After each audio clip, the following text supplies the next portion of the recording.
Dimebag Darrell was one of the most admired guitarists in heavy metal. He and his brother Vinny founded Pantera in 1983, and in '87 they were joined by singer Phil Anselmo to form what would become known as the Pantera lineup.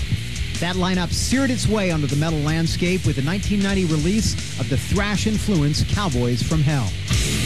Songs like Cemetery Gates showcased what would become Dimebag Darrell's trademark guitar style: powerful, innovative, and unpredictable.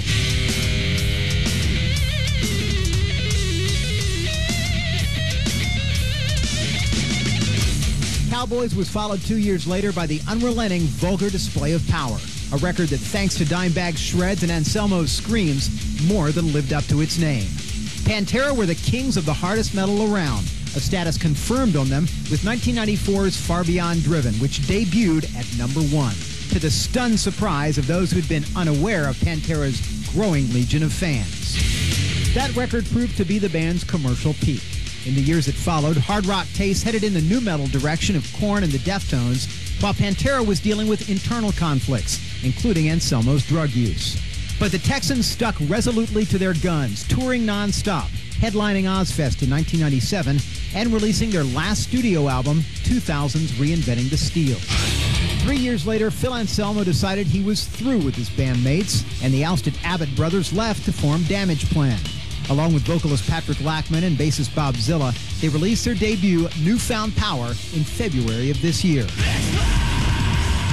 During one of his last appearances on MTV, in January of 2004, Dimebag told Jamie Jasta how excited he was to be back and rocking as hard as ever with Damage Plan. We're back with the Damage Plan to blow it up everywhere. Dimebag, his brother, and his bandmates in Pantera and Damage Plan not only influenced a new generation of heavy bands, but they'll forever have the respect of metalheads the world over for their dogged determination to stick with the powerful sound that got them into rock in the first place. People that love this form of music have loved it since from way back Sabbath, Zeppelin, early days, you know. And dude, we still got those kind of cats that come out to our shows. And once you're into it, you're in it for a lifetime. So, I mean, and maybe it's not the coolest thing when it comes to the what's on top of the chart or whatever at that time, but that's been on top of the chart on and off a million times.